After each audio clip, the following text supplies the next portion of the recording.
What's up guys, I'm Frederick J and today I'm popping out another video for you guys to see, and today we're going to be doing the top 10 electrical RC newbie mistakes. So without further ado, let's get right into it. Newbie mistake number 10, not cleaning your RC vehicle. It can be hard work, but I guarantee you it will pay off in the long run, because if you don't keep your shocks and your chassis and your electronics clean, then it can gum up their performance and possibly shorten their life. So just keep your RC clean, and I guarantee it'll save you work later on. Newbie mistake number 9, not using the correct battery. Now, I know that you might be hearing about Lipo batteries like this one, or nickel metal batteries, which is probably what you're starting with. But make sure that your vehicle's electronics can handle the battery that you're using. This, for example, is a 3-cell Lipo battery, very powerful, and it works great in this vehicle. But if I put it in one of my other vehicles, say the Mud Blaster, see some videos back in my channel, it would completely fry the electronics. So just make sure that you use the correct battery for your vehicle. Moving on to number 8. Newbie mistake number 8. Not cleaning your shocks and rebuilding them. Now, I know that it does take a little bit of work, but it pays off, because if you don't clean your shocks, then the insides will get covered in dirt and grime, especially when you're throwing dirt into the shaft and then it compresses it. Especially if you have oil-filled shocks, then it will just make the shock super dirty. It'll gum up its performance, and if you leave it for too long, you can actually damage your shock parts. So just rebuild your shocks when you can, and I guarantee you that it will make things a lot easier when you're looking for new parts. This next newbie mistake is geared towards you people that are driving every time you get the chance. This is newbie mistake number 7, and it's not tightening up your hardware. If you don't tighten up your hardware, things can get loose really fast, and believe me, if it gets way too loose, then you can break components. I recently had to replace this motor mounting plate because I let the screws get unscrewed too much, and then during running it, it pulled out the threads. So just make sure all your hardware is tight, and it'll keep your RC in good running condition. Alright, newbie mistake number 6 is geared towards you people who are using Lipos, and that's simply not caring for it correctly. Lipos need to maintain a charge at all times.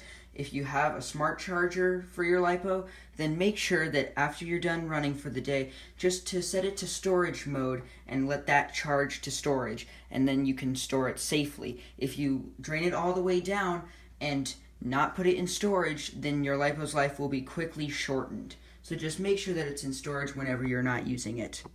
Another mistake involving Lipos, newbie mistake number 5, and that's simply not making sure that your ESC has low voltage cutoff enabled. Now, low voltage cutoff is a simple feature that cuts off your electronics when your Lipo battery has reached a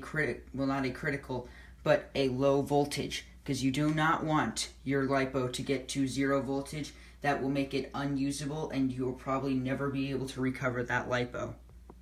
Newbie mistake number 4 is neglecting your drivetrain. Now, that is basically how the wheels turn, especially on 4-wheel drives where you've got all these drive shafts going to all 4 wheels. You have to make sure that there's nothing bent and nothing rusted, because those are a very high wear item, and if you let something that's damaged continue driving, it could take out more parts with it.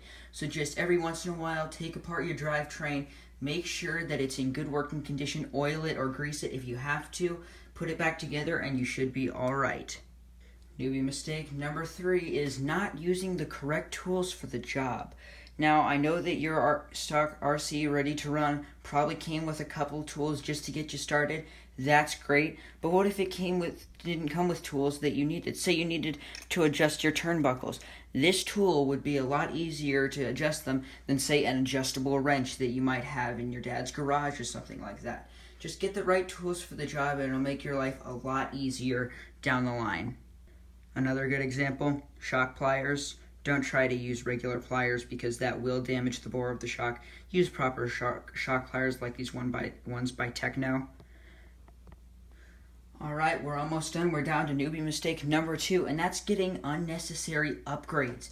Now, there are a lot of upgrades out there that can be very necessary, like aluminum shocks, because plastic ones, they do leak very quickly, so aluminum ones are a nice upgrade For example, these bumpers. These bumpers did not come with the car. It came with these little blocky things.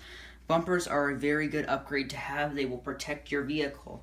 But then there's other stuff that is not as necessary, such as these adjustable turnbuckles. I just put those on there because I wanted more adjustability.